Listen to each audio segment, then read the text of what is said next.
So this is me 3 hours after closing on my first home. I don't know, I had such a feeling of sadness, grief, some would say buyer's remorse. And honestly, I just felt overwhelmed. I felt like, what did I just get myself into? And it literally drained me. And as you can see here, I'm crying. Hey guys, welcome back to the channel. Man, if that's you after buying a house, you obviously did something that you didn't want to do, and you did it for the wrong reason. Hopefully the young lady has been able to resolve whatever issue that is. And I could be wrong. Maybe that's just something that some people go through, but you shouldn't have that type of reaction. So today, what I'm going to continue to do is to help those of you out there that have not yet gotten onto the housing ladder but want to.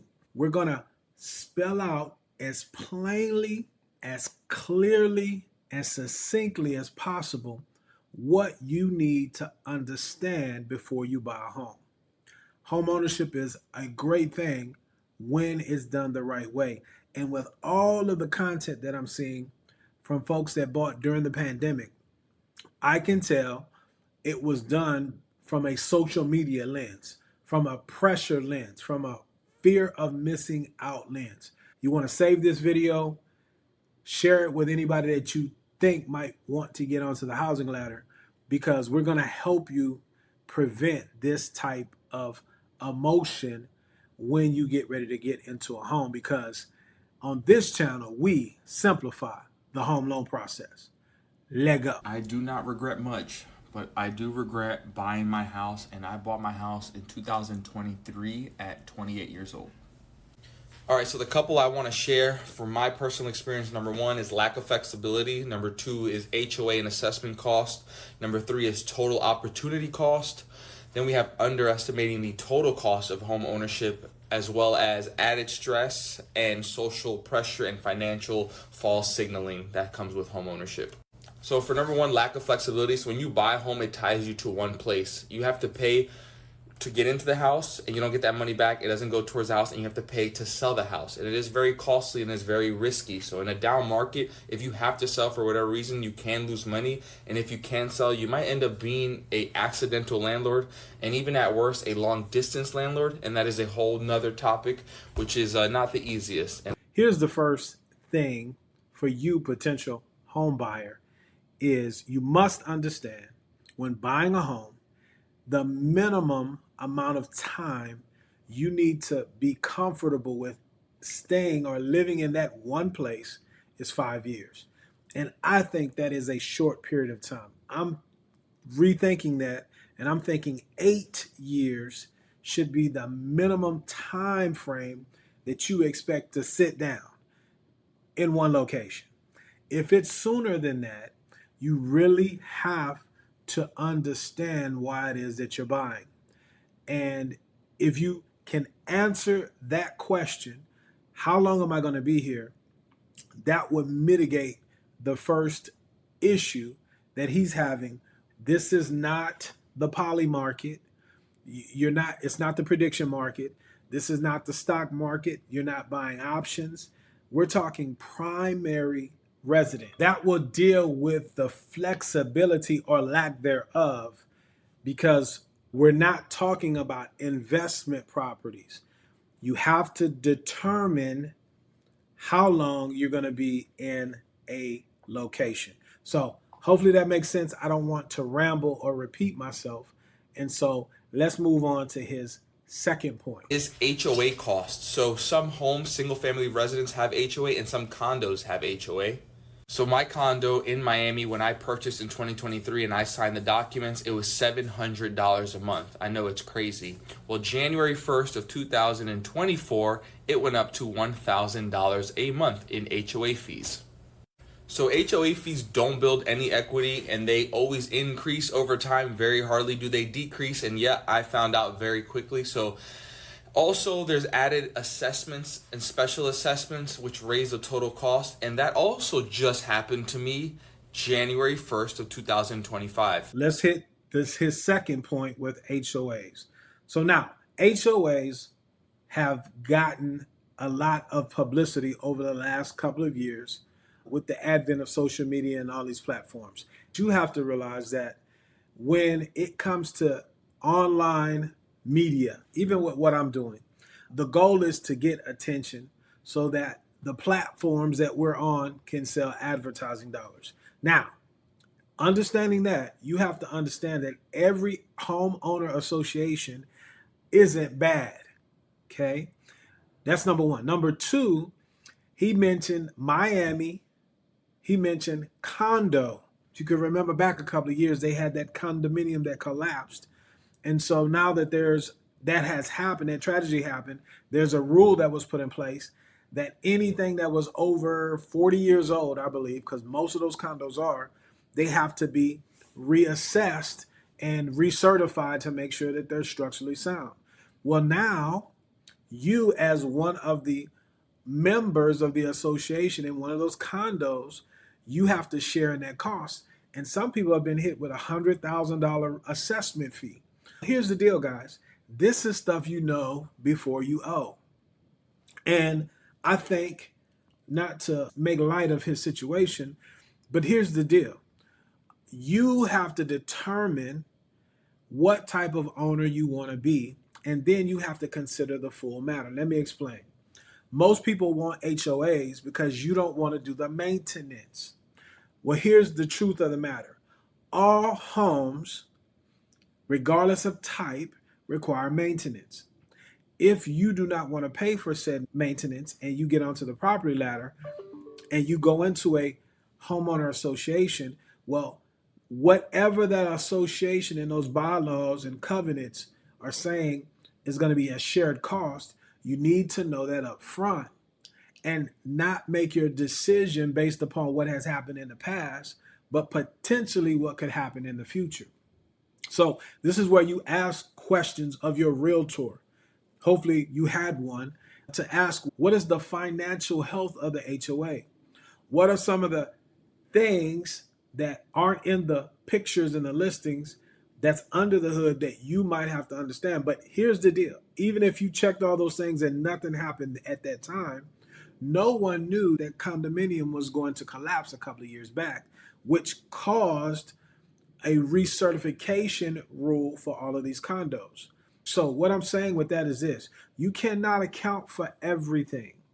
This is why you have to be ready. And when I say ready, this is what I mean.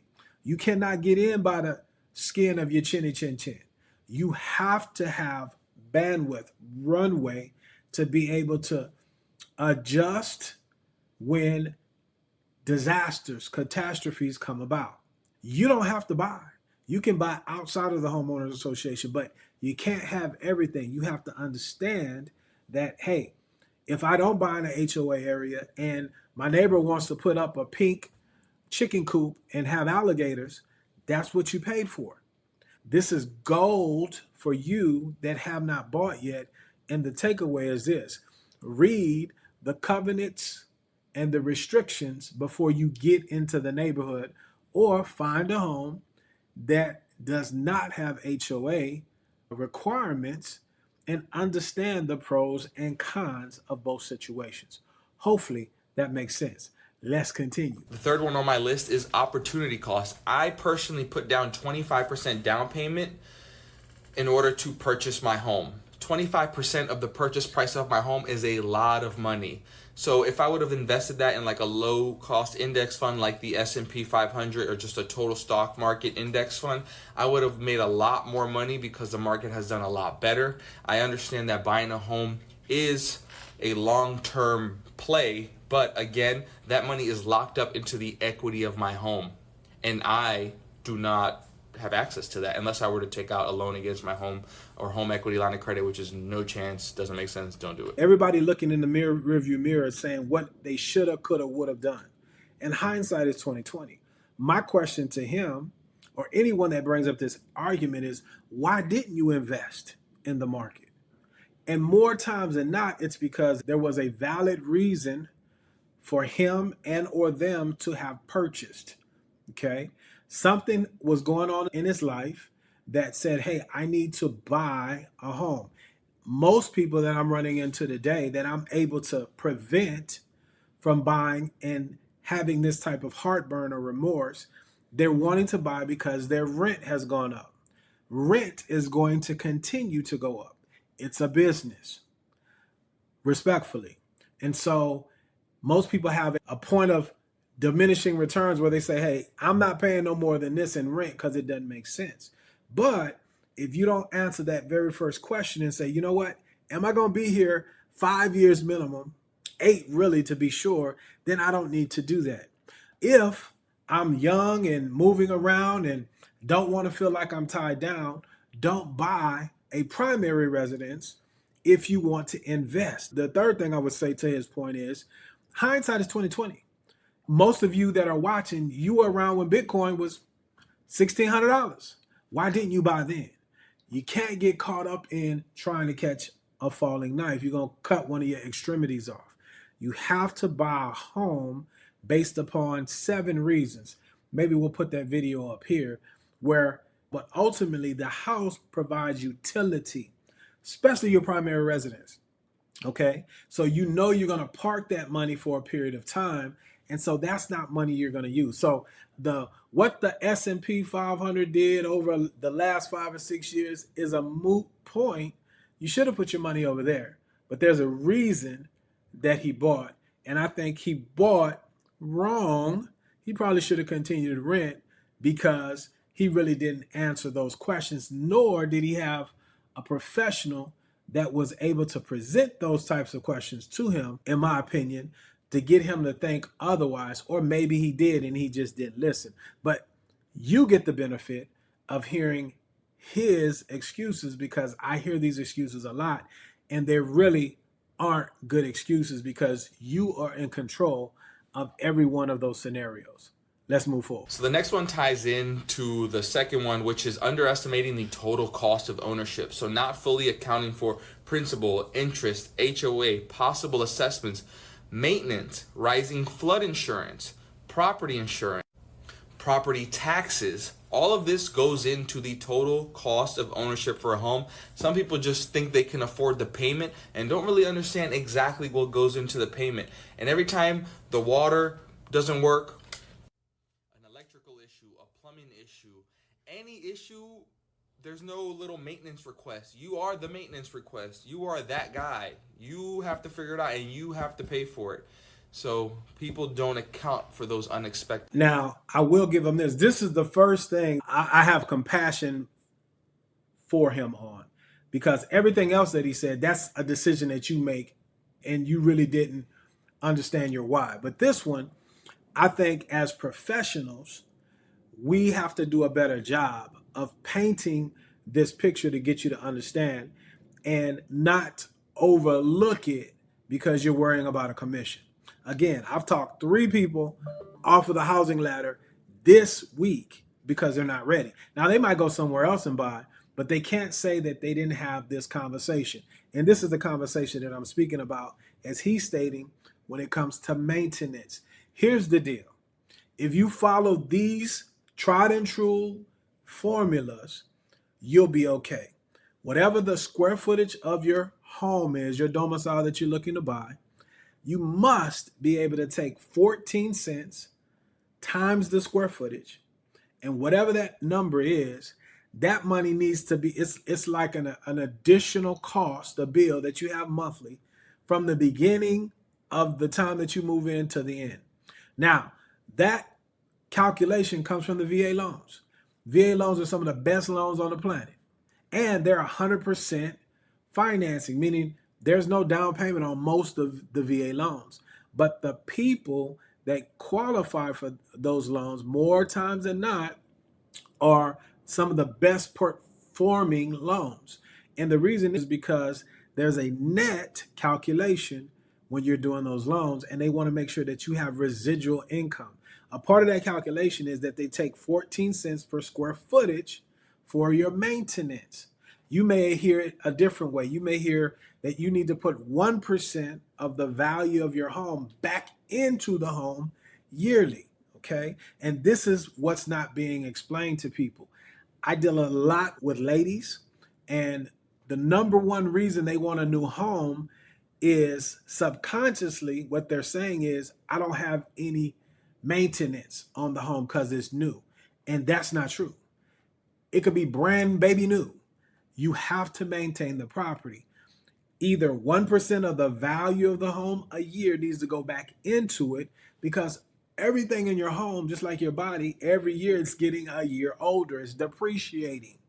This is why a lot of people go into condos like this gentleman did, only to get hit in the head with assessments. It's going to be maintained. Either you take care of it like he's saying, or you get to call somebody, but the cost is going to be defrayed either between 500 people if it's condo or you. You have to come to terms with that. There is no, I buy a house and don't do nothing to it and then sell it for its highest value. You've seen houses like that. You guys have probably looked at some where you saw the picture online and then you went and looked at the house. Some humans do that, right? This is what Rob looks like. I'm a man. I meet all needs. I tell my wife this all the time. This is what real men look like. Refrigerators. I'm just joking. I digress. You're going to have to maintain the property. You need to know that up front before you owe.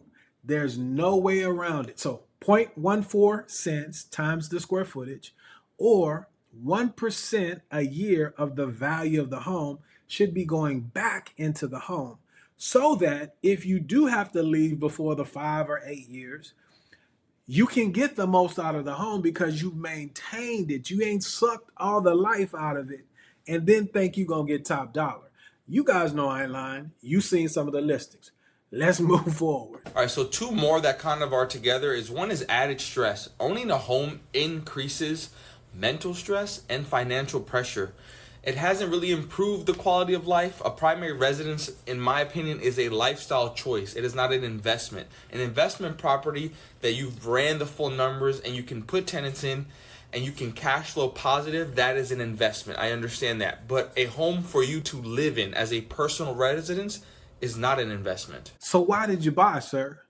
Because you seem like you're very savvy, and I guess that's what happens. I guess that's why the first young lady was in such a shock and, crying on the day of closing. And I can only assign it again to either the fear of missing out, the thought that you have achieved something in life. Owning a home don't make you better than the next man or woman. And so keep these things in mind. Hear what I'm saying. I'm really talking to those of you that are on the fence. And just because you want to doesn't mean you ought to. We need folks that are homeowners that want to be. There's a difference. See, when you want to be, you look at the glass half full and not half empty. And then, as he stated, if you want to be an investor, invest. That means you're going to put 20+% down. That means you're looking for something that you can force the appreciation in, meaning there's a problem that you're going to come in and solve. A lot of you guys over this last 5 or 6 years, due to all of this financial literacy online, you think you're going to skip the line and there's a play or there's a hustle. The only one getting hustled is you. You cannot be an investor if you ain't got no money, period. So if you're going to buy a home, primary residence, I'm going to just say 8 years, 5 worst case. If it's less than that, don't do it. If you don't want to fix nothing, don't buy a home. If you're the type of person that wants to complain about everything, but don't pay for anything, don't buy a home. But understand, when you rent from the landlord, it's a business. And your rent might not go up like housing did 50%, but it's going to increase over time. So you just have to understand that. And to his point, if you're going to rent, you better be investing or putting your money somewhere else that can keep up or grow beyond the rate of inflation. It affects all of us. The last one is going to be social pressure and just that false financial stress and picture that people put on homeowners, especially when you're young like I am and I was at 28 years old buying my house. To most people who don't really know or are educated in this sort of stuff, they think owning a home means, wow, you must be really good with money. You must have saved a lot of money. You are so financially set for life, or you're so financially responsible. And that is sometimes, most of the time, very far from the truth, because a lot of people have homes they truly can't afford. Buying a home and owning a home, especially young in your 20s like I did, is kind of proof of financial success or stability, but ownership doesn't mean that you're good with money. There's a lot of social expectations that, people can kind of push on you because of owning a home, and makes kind of more financial lifestyle sense, but it really doesn't make sense, because just owning that home usually doesn't make sense for the people that bought it and live in it, and now they're really stuck with it to an extent. I like this young man because he's being transparent and he's hitting on a lot of great points. I love what he just said. And here's the deal, guys. The fear of missing out. Look, man, if you're the only one making the payment, you got to get over what the look is, what you think other people think. Man, we don't know you. I thank you for watching this video if you came by. But if I pass you in the street, you don't know who I am. You understand what I'm saying? And I for sure am not cutting a check to pay for your mortgage. You put too much weight on it from the standpoint of, if you see me on here flexing, you don't know if I'm telling the truth or not. Let me tell you, they're lying. If you don't believe me, just think back 3 years ago when a lot of the money that was printed was still in the system. They were on flexing on y'all with Rolexes and cars. And where they at? They gone. Those folks, those influencers aren't around anymore because it was all a dream. Like Biggie said, it wasn't real. And they paint those pictures to extract money out of your pocket, or to get you to make the largest decision that you'll make in most cases in your adult life, only to find out that, man, this ain't what I thought it was. Don't buy a home unless you need it.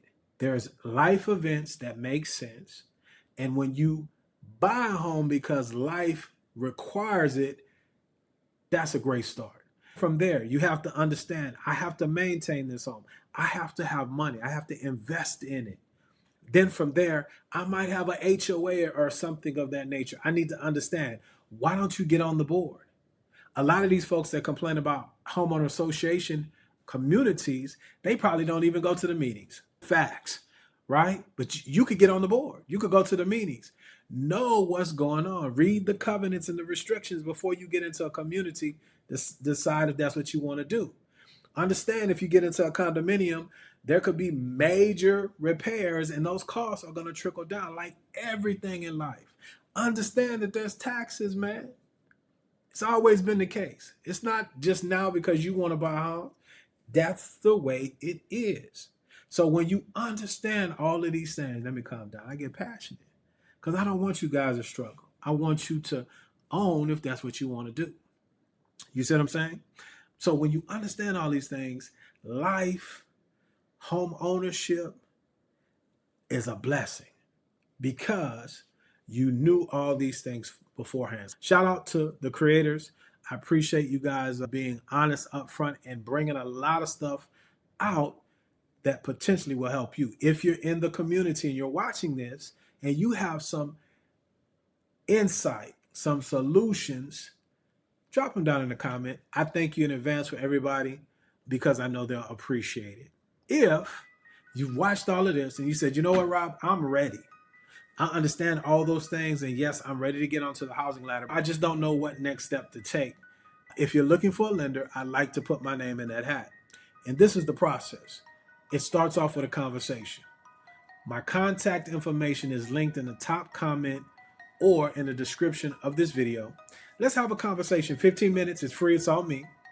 Let me listen to what it is that you're wanting to accomplish. And if there's a fit, we can move forward to help you get onto the property ladder the right way. Now, if you're not ready for that, I understand, because it's a big decision.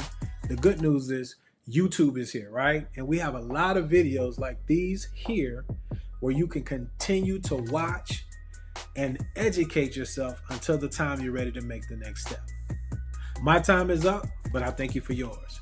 As I always say, guys, let's be good to one another. Let grace abound. Indeed. Y'all stay blessed.